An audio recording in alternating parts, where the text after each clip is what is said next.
नमस्कार। आप देख रहे हैं स्पेशल कवरेज न्यूज। मैं हूं आपके साथ शिव कुमार। मेरे साथ हैं आदरणीय वरिष्ठ पत्रकार डॉक्टर राकेश पाठक जी। स्वागत और अभिनंदन। इस देश के लोगों ने मोदी पर आंख मूंदकर भरोसा कर लिया। करते भी क्यों नहीं। मोदी ने कहा मैं महामानव हूं। उन्होंने कहा मैं विश्व गुरु बनकर मानूंगा। उन्होंने कहा मैं नॉन बायोलॉजिकल हूं, जी चाहता हूं वहां उपलब्ध हूं, आपकी हर समस्या का समाधान कर सकता हूं। साथ ही हमने ऐसे देश में सैकड़ों ड्रोन उड़ा रखे हैं जहां भ्रष्टाचार हो रहा होगा, जहां भ्रष्टाचार से संबंधित पैसा होगा, वहां ये ड्रोन जाके सीधी निगरानी करेंगे। वो अलहदा बात है कि बिहार में 1 दर्जन से ज्यादा भ्रष्टाचार की बाढ़ में सैकड़ों दर्जनों पुल टूटकर खत्म हो गए, वहां ड्रोन नहीं गया क्योंकि मामला पुल का था। लेकिन अब जो हुआ है उसे सुनकर इस देश के प्रत्येक नागरिक को विचार करना चाहिए। अब प्रधानमंत्री अपनी ही उस कैबिनेट को नकार रहे हैं जिसके जरिए प्रधानमंत्री पर एक दबाव होता था।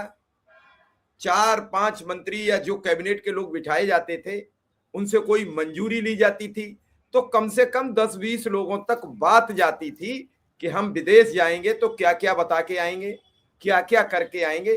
ये सब मंजूरी का खात्मा कर दिया गया क्योंकि पूरी बात तो सर बताएंगे, लेकिन हम उसका लब्बो लुआब बता देते हैं कि क्या क्या है।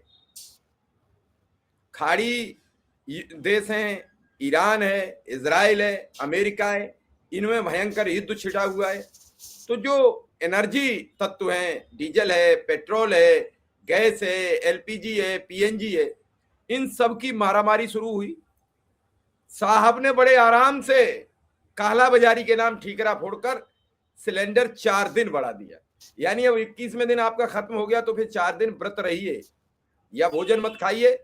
मुसलमान हो तो आप काट लोगे क्योंकि रमजान का महीना है। हिंदू हैं तो नवदुर्गा आने वाले हैं, 15-9 दिन वो भी काट लेंगे। ऐसे करके आपको ये सब करना पड़ेगा।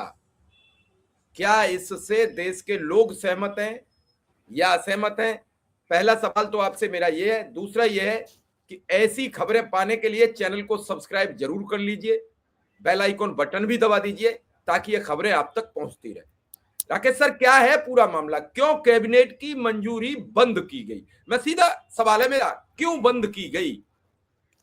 तो इसका सीधा उत्तर यह है शिव कुमार जी कि नरेंद्र मोदी अब घोषित रूप से भारत के प्रधानमंत्री नहीं, चक्रवर्ती सम्राट बन गए। राजशाही के दौर में राजाओं को किसी तरह की किसी प्रक्रिया से नहीं गुजरना होता था। उनको तो देवताओं की तरफ से आशीर्वाद प्राप्त रहता था, ऐसा माना जाता था। उसे कहा जाता था राजा के दैवी अधिकार का सिद्धांत, principle of the divine right of the king.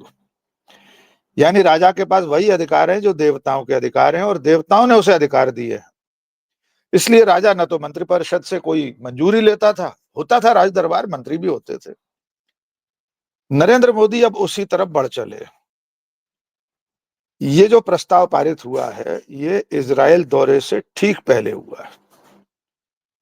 जो कैबिनेट सेक्रेटरीट की तरफ से एक मेमोरेंडम जारी किया गया है, सर्कुलर जैसा है, उसमें लिखा है कि आइंदा अगर प्रधानमंत्री विदेश जाएंगे, इजराइल दौरे से पहले ही पारित करा लिया गया था तो उस पर भी क्रियान्वित हुआ है।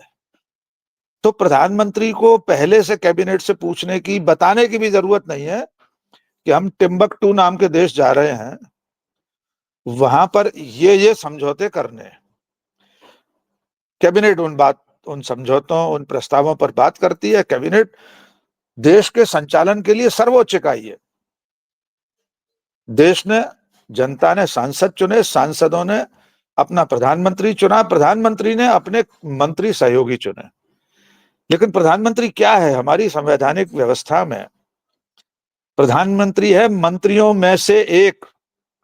यानी देखा जाए तो सब समकक्ष होते हैं। कैबिनेट में जो मंत्री हैं और प्रधानमंत्री सब समकक्ष है। तो इसलिए संविधान निर्माताओं ने ऐसी व्यवस्था की, एक सामूहिक उत्तरदायित्व की भावना। और यह संवैधानिक प्रावधान है कि सरकार एक ऐसी इकाई है जो मिलजुल कर चलती है। मंत्रिमंडल और प्रधानमंत्री सामूहिक उत्तरदायित्व की भावना से जुड़े हुए हैं। लेकिन प्रधानमंत्री ने इजराइल जाने से पहले इस पाबंदी को भी हटा दिया कि अब कैबिनेट को बताकर जाना पड़ेगा, उससे मंजूरी लेना पड़ेगी, कोई समझौता, कोई एमओयू करना है कि नहीं करना है। यही वजह है कि इजराइल जाकर 16 समझौतों पर दस्तखत करके आए प्रधानमंत्री, जिनमें से एक कृषि क्षेत्र है जो पूरी तरह खोल दिया गया है, एक यूपीआई है, यूपीआई अब सीधे इजराइल से जुड़ गया है हमारा। हमें थोड़ा सा इतिहास में झांकना पड़ेगा तो आप देखेंगे कि हिटलर भी इसी तरह बाकायदा लोकतांत्रिक तरीके से चुनकर जर्मनी में सत्ता में पहुंचा था, प्रधानमंत्री बना था।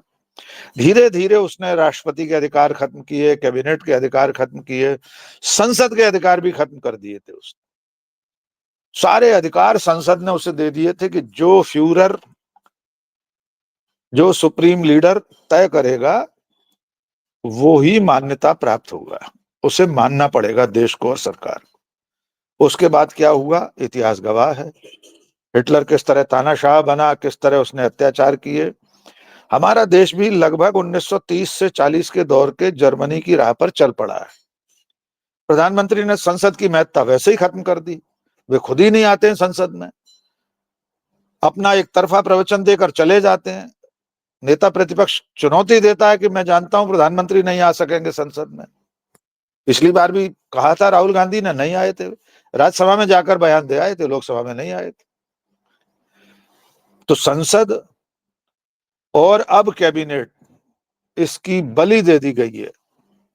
नरेंद्र मोदी के चरणों में सब कुछ नतमस्तक है।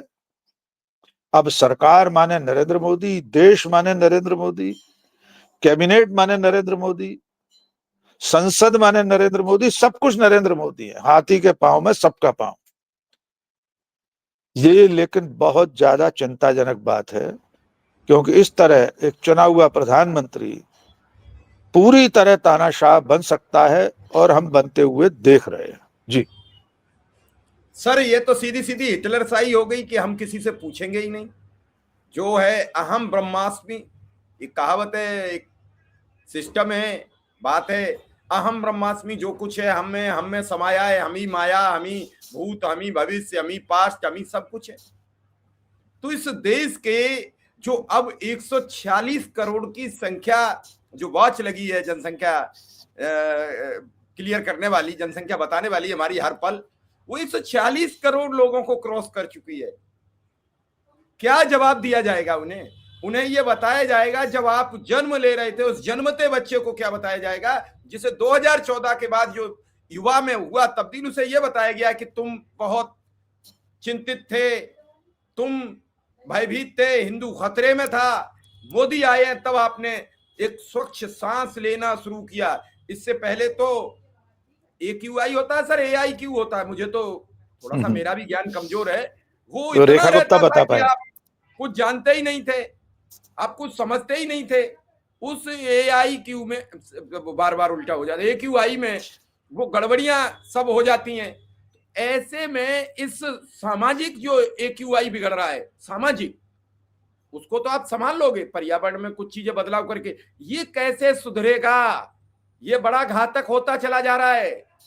आने वाली सरकार को भी खुला मौका मिलेगा, उस समय कौन बचाएगा? देखिए, अब जो जन्म ले रहा बच्चा है, आज आप जो जनसंख्या की घड़ी देख रहे होंगे टिक टिक करके, 2014 के बाद जन्मे लोगों को ये मानना पड़ेगा कि वे एक लोकतांत्रिक देश के नागरिक नहीं है। अब ये देश पूरी तरह तानाशाही में बदल चुका है। एक तरफ तानाशाही है, दूसरी तरफ अमेरिका की गुलामी है। अमेरिका को जवाब नहीं दे पा रहे, उसकी शर्तों पर सिर झुकाकर यस सर यस बॉस करके उनका पालन कर रहे हैं। अपनी कैबिनेट को पंगु बना दिया है, नख दंत विहीन बना दिया है कैबिनेट में। जी, कल बीजेपी के प्रवक्ता एक बड़े चैनल पर कह रहे थे कि अमेरिका क्या बोलता है इससे हमें क्या लेना देना है, हमारे प्रधानमंत्री क्या बोलते हैं इस पर बात करो। एंकर ये पूछ बहुत रही थी एंकर ये पूछ रही थी कि आप बार बार अमेरिका को कोई जवाब नहीं देते। उन्होंने कहा तेल, तो बोले मैंने तेल रूस से खरीदना कब बंद किया? उन्होंने कहा $20 मद्दा मिलता था, अब नहीं मिलता है। क्यों नहीं मिलता है? क्या रीजन है? जो आदमी आपको 20 रुपया सस्ती चीज दे रहा था वो अब क्यों नहीं दे रहा? क्या कारण है? किस वजह से नहीं दे रहा है? क्योंकि वो डिप्लोमेसी है, वो डिप्लोमेसी। अच्छा, डिप्लोमेसी मान ली, तो अमेरिका क्यों कह रहा है कि 30 दिन आप रूस से और तेल, कि वो कुछ भी कह देंगे तो हम उसी की तरफ क्यों सवाल करते हैं? हम अपने देश के प्रधानमंत्री को क्यों नहीं सुनते? हमारे प्रधानमंत्री ने कुछ नहीं कहा, उनका उसने आर्डर जारी क्यों किया? क्योंकि उसने आर्डर जारी कर दिया तो हम कैसे रोक लेंगे भैया? तो ये तो कहोगे तुम कौन होते हो, 3 में न 13 में मृदंग बजावे डेरा में। तुम कौन हो? भारत का देश, सबसे बड़ी आबादी का देश, सबसे बड़ी संप्रभुता का देश, सबसे बड़े संविधान का देश, सबसे बड़े मानवता का देश, वो आज अमानवीय कृत्यों पर उतर आया है। उसके खिलाफ कुछ भी बोल दोगे और ये 140 करोड़ लोग देखते रह जाएंगे। जब 35 करोड़ हम थे तो हमने अंग्रेजों को खदेड़ा है। ये ट्रंप और अमेरिका क्या हैसियत रखते हैं? कौन है जो इसको सबको कान, हम तो कह रहे हैं कान के तेल की नहीं, हम ये कह रहे हैं आंख में तेल डालकर देख रहा है। आंख बंद कर लो। देखिए, ऐसा है कि अमेरिका क्या कह रहा है, डोनाल्ड ट्रंप क्या कह रहे हैं, आज बीजेपी के प्रवक्ता चैनलों पर कह रहे हैं कि उसे सुनने की जरूरत नहीं है। लेकिन ये तो वही डोनाल्ड ट्रंप है जिसके लिए वोट मांगने गए थे नरेंद्र मोदी। अब की बार ट्रंप सरकार, हाउडी मोदी, कौन कौन से कार्यक्रम हुए थे, my dear friend Donald Trump, उसके लिए तो पूजा अर्चना हो रही थी, हवन यज्ञ हुए थे डोनाल्ड ट्रंप के लिए। और कौन कर रहा था? यही बीजेपी के समर्थक, यही नरेंद्र मोदी के अंधभक्त। अभी हैप्पी बर्थडे का ट्वीट कर देगा डोनाल्ड ट्रंप तो पूरा अंधभक्तों का कुनबा टूट पड़ेगा। देखिए मोदी जी का कितना सम्मान है, डोनाल्ड ट्रंप उनको अपना निजी दोस्त मानता है। और जब वो तेल पर आंखें तरेरे, ट्रेड डील थोप दे, हर तरह की मनमानी करे, तो कहेंगे उसे सुनने की जरूरत नहीं है। लेकिन इसकी वजह में अगर आप जाएंगे तो कल राहुल गांधी ने जो कहा है वो बहुत गंभीर बात है। राहुल गांधी ने संसद परिसर में कहा कि हमारे प्रधानमंत्री ब्लैकमेल हो रहे हैं। अब तक वे कंप्रोमाइज कह रहे थे, कंप्रोमाइज माने लाचार, विवश, मजबूर। लेकिन ब्लैकमेल होना, 146 करोड़ लोगों के मुखिया को कोई ब्लैकमेल कर पा रहा है? ब्लैकमेल हो रहे हैं। और अगर ऐसा नहीं है, हम तो बार बार कह रहे हैं राहुल गांधी झूठ बोल रहे हैं, बहुत ही घटिया आरोप लगा रहे हैं, हमारे प्रधानमंत्री के बारे में ऐसा नहीं कहना चाहिए। लेकिन इसका जवाब तो प्रधानमंत्री और सरकार को देना चाहिए। खुद प्रधानमंत्री कहे, प्रधानमंत्री कार्यालय कहे, पूरा मंत्रिमंडल उतरकर कहे कि राहुल गांधी ने बहुत ही आपत्तिजनक आरोप लगाया है, हमारे प्रधानमंत्री को कोई कैसे ब्लैकमेल कर सकता है? उनकी कौन सी ऐसी नस दबी है? कोई फोटो नहीं है, कोई वीडियो नहीं है, कोई चिट्ठी नहीं है, कोई एक भी ऐसा दस्तावेज नहीं है जिस पर वे दस्तखत करके आए हों जिसकी वजह से वे ब्लैकमेल हो रहे हों। पर ये खंडन करने का काम, इसका प्रतिकार करने का काम तो सरकार का है ना। क्यों नहीं वे कह रहे हैं कि डोनाल्ड ट्रंप 80 बार सीज फायर का ऐलान कर चुका है, झूठ बोला है डोनाल्ड ट्रंप? क्यों नहीं वे कह पा रहे हैं कि अमेरिका से जो लाइसेंस नंबर 133 जारी हुआ है, शिव कुमार जी देख लीजिए उस ऑर्डर में लाइसेंस। सर आप सब लोग हमें बताते हैं और हम सब लोग भी जानते हैं कि खाड़ी देशों के पास अपनी सेना नहीं है। उनके पास जो कमांडोज होते हैं वो भी किराए के होते हैं। उन्होंने अमेरिका के ठिकानों को वापसी भेजने की तैयारी करा दी है। उन्होंने उन कमांडोज जो अपने हैं उन्हें भी नहीं उतारा कि हम तुम्हें सुरक्षा दे देंगे। जो अपने कमांडोज हैं उन्हें भी नहीं उतारा। तो छोटे छोटे से देश जिनकी कोई हैसियत नहीं है, सिर्फ उनके पास एक संसाधन है पैसे के, उनके पास सिस्टम है, इसके अलावा उनके पास कुछ नहीं है। कुछ नहीं। उन्होंने भी अमेरिका को आज धता बता दिया। कई जगह से आज दूतावास के बिस्तर बन रहे हैं। और हम इतनी बड़ी संप्रभुता के देश एक बार ये नहीं कह पाए कि तुम्हारी क्या हैसियत है हमारे और पाकिस्तान की लड़ाई के बीच बोलने की। अरे हमारा तो युद्ध भी नहीं हुआ था, हमने तो उसे एक झपट मारी थी, एक बिल्ली वाली झपट मारी थी कि तुमने हमारे आदमी मारे, हम तुम्हारे मार देंगे। और हम इसकी तारीफ करते हैं कि प्रधानमंत्री ने इतना जज्बा दिखाया। बिल्कुल। लेकिन हम मीडिया से कितनी बेइज्जती कराई कि हमने इस्लामाबाद कब्जा कर लिया, कराची कब्जा कर लिया। अगर तभी इनके लाइसेंस छीन लिए होते तो आज टीआरपी रोकने की जरूरत नहीं पड़ती, क्योंकि वो आपके मंसूबे से खबर कर रहे थे, इसलिए आपने उनके खिलाफ कोई कार्रवाई नहीं की। अब आप फंसते जा रहे हो तो आपने टीआरपी पर रोक लगा दी। तो सर ये दुतरफा खेल नहीं चलेगा। देखिए, खाड़ी देशों की तो बात छोड़ दीजिए, हमारे पड़ोस में श्रीलंका जैसा छोटा सा देश अमेरिका को रोज आईना दिखा रहा है।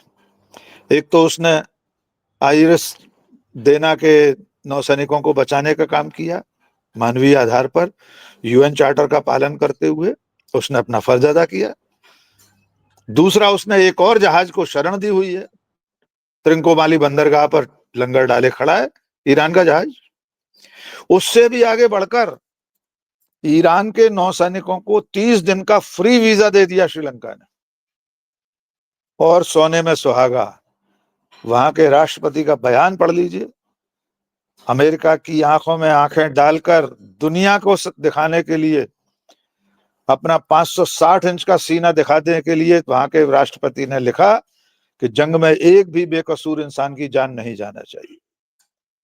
लंबा ट्वीट है उनका। उन्होंने लिखा कि हम तो संयुक्त राष्ट्र संघ का जो चार्टर है और मानवता का जो धर्म है उसे निभा रहे हैं, हम आगे भी ऐसा करते रहेंगे।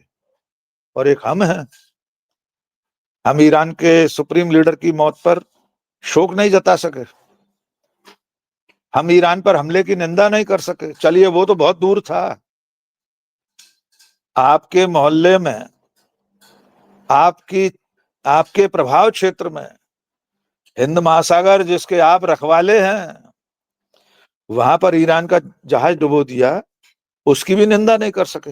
इतना तो कह देते ये युद्ध क्षेत्र नहीं है, यहाँ काहे के लिए डुबो रहे हो बेकसूरों को, निहत्थे जहाज पर हमला तारपीड़ों से, हम वो भी नहीं कर सके। और अब जैसा कि आप बता रहे हैं कि खाड़ी के देश अमेरिका से पल्ला छुड़ा रहे हैं, तो उनकी हिम्मत शेखों की हमसे भी ज्यादा है। बित्ते भर के देश हैं, उनकी हैसियत नहीं है। हमारी मध्य प्रदेश पुलिस, उत्तर प्रदेश सीआरपीएफ से नहीं लड़ सकते, वे सेना तो छोड़ दीजिए। हमारी बीएसएफ पैरामिलिट्री फोर्सेस में से एक भी फोर्स अगर चली जाए तो खाड़ी देशों के पास इतनी ताकत नहीं है कि उनसे भी लड़ सकें। उनके पास तेल का खजाना है, उनके पास टूरिज्म का एक बहुत बड़ा व्यापारिक ठिकाना है उनका, उनकी लड़ने की हिम्मत नहीं है। लेकिन अगर वे भी इस लड़ाई में अमेरिका से हाथ छोड़ा रहे हैं तो हमें उन्हीं की तरफ देखकर कुछ कर लेना चाहिए, कुछ दो शब्द बोल देना चाहिए प्रधानमंत्री को।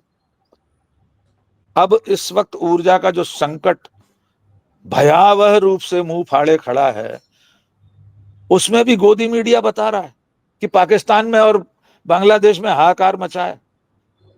अरे जहां उनके चैनल्स के दफ्तर हैं, दिल्ली में कल रात से हिंदुस्तान पेट्रोलियम ने कमर्शियल गैस की सप्लाई बंद कर दी आगामी आदेश तक। बेंगलोर और चेन्नई जैसे महानगरों के रेस्टोरेंट्स बंद हो गए। आप कल्पना कर सकते हैं, लाखों लोग, कामकाजी लोग रहते हैं बेंगलोर और चेन्नई में, जो इसी तरह से खाना मंगवाते हैं, रेस्टोरेंट्स में खाते हैं, ऑनलाइन मंगवाते हैं। कैसा हाहाकार मचेगा। पेट्रोल पंपों पर लाइन लग गई है गैस सिलेंडर के लिए, हाहाकार शुरू हो गया है। लेकिन आज ब्रह्मांड के सबसे बड़े अखबार में, भोपाल में, फ्रंट पेज पर सेकंड लीड बड़ी सी छपी है कि बांग्लादेश और पाकिस्तान में हाहाकार, और साथ में लिखा है भारत सरकार ने कहा यहां चिंता की बात नहीं। कौन सी दुनिया में रहते हैं ये गोदी मीडिया के लोग? इनको दिखाई नहीं दे रहा देश भर के अनगिनत शहरों में सिलेंडर के लिए कतारें लग गई हैं। अब आप 21 दिन छोड़िए, 25 दिन से पहले रीफिल के लिए ऑनलाइन बुकिंग नहीं कर सकते घरेलू गैस सिलेंडर की। 50-44 साल के इतिहास में पहली बार हुआ है कि 60 रुपए घरेलू गैस पर वृद्धि कर दी गई। और सरकार के लघुए भगुए मंत्रिमंडल के चारण किस चिंता में डूबे हैं? राहुल गांधी के पाजामे की चिंता में। प्रधानमंत्री कहाँ है? कहीं दिखाई दे रहे हैं? राष्ट्रपति को उतार दिया पश्चिम बंगाल के चुनाव में, उसमें डूबे हुए हैं। देश के ऊर्जा संकट के सामने तो वे कहीं दिखाई नहीं दे रहे, इससे कैसे निपटा जाएगा। और आखिरी बात, जब किसी देश का मुखिया इस तरह तानाशाह बन जाए तो उसे अपनी कुर्सी की चिंता ज्यादा होती है, जनता की चिंता नहीं करता कोई तानाशाह। आज भारत उसी दौर से गुजर रहा है। जी। हम तो सर आपने कहा तो सिलेंडर बुक करने लगे, हमने कहा सिलेंडर नहीं बुक होगा। कर दें, तो हुआ ही नहीं। जैसे ही आपने कहा मुझे याद आया कि खाली रखा हुआ, पता नहीं फिर मिला 25 दिन 25 बाद दिन होगा, 25 दिन बाद मिला, होगा। तो मैंने कहा लाओ बुक कर लें, तो वो हो ही नहीं रहा है। कल हम केवाईसी भी भाग के करा के आए एजेंसी पे जाके, हमने कहा पता नहीं है क्या हो जाए, क्योंकि पीएनजी एनजी ये सब बंद हो जाएंगे। अब सर एक छोटा सा मेरा जिज्ञासा रह गई है, उसे और आप समाप्त कीजिए। कैबिनेट को बताया नहीं जाएगा, विपक्ष को बताया नहीं जाएगा, प्रधानमंत्री अपनी मनमानी करेंगे। आखिर ये करने की आवश्यकता क्या है? क्योंकि हम तो संविधान से चलाने वाले देश हैं। हम तो अब क्या उन्हें अपनों पर भी भरोसा नहीं रहा जो उनके साथ लोग थे? भाई लोकसभा अध्यक्ष ने कह दिया यहां मत आना, हम नहीं बचा पाएंगे, वो लोकसभा जाना बंद हो गए। कैबिनेट को उन्होंने इसलिए मना कर दिया कि लोकसभा अध्यक्ष ने जब मना कर दिया तो किसी दिन कैबिनेट का ही कोई साथी ने कहा कि हम तुम पर हमला कर देंगे, तो उन्होंने कहा हम कैबिनेट बुलाएंगे नहीं, अपना जो मन होगा। अब सर ये कहां भी हो ऐसी सकता और व्यवस्था है जहां, मैं तो मेरी जिज्ञासा आई अंदर इसलिए ये सवाल पूछ लिया आपसे। अब है। ऐसी देखिए, हो कहां सकता है। जैसे कल पीएमओ ने एक पोस्ट किया तो उस पर कम्युनिटी लग के आ गई कि आप झूठ बोल रहे हो, आप तो फ्रीबीज बांट के काम चला रहे हो, आप ये सब गलत कह रहे हो। तो सर क्या होगा, इस देश के नागरिकों का क्या होगा? भगवान भरोसे अब ये देश, देखिए नरेंद्र मोदी किसी के प्रति जिम्मेदार नहीं है। संसद में वे कोई जानकारी देते नहीं है।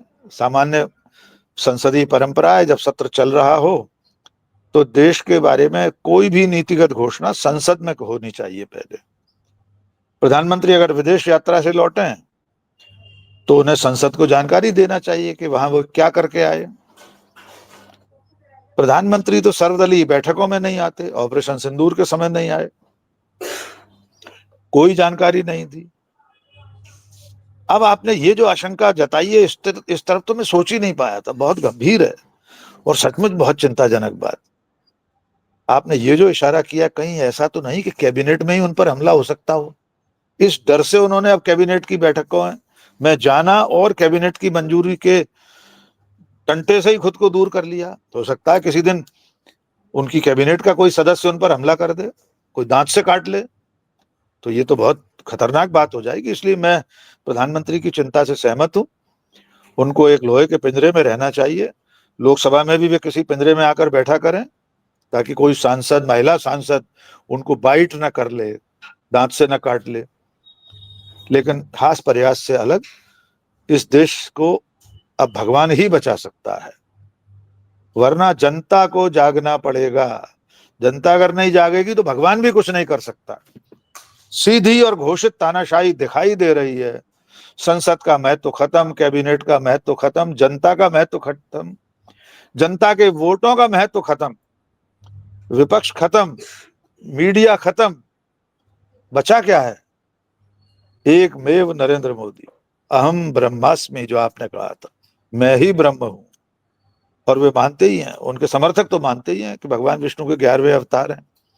तो जब अवतार हैं तो उन्हें कैबिनेट, संसद, जनता, किसी की भी मंजूरी की जरूरत नहीं। एक बार जनता ने चुन लिया तो अब वे पूरी तरह निरंकुश हैं, सर्व सत्ताधारी हैं। वे सेंगोलधारी सम्राट हैं नरेंद्र मोदी आज की तारीख। जी शिव कुमार। चलिए सर, इस खबर को यहीं विराम देता हूं। आपका बहुत बहुत आभार, बहुत बहुत धन्यवाद। Thank you.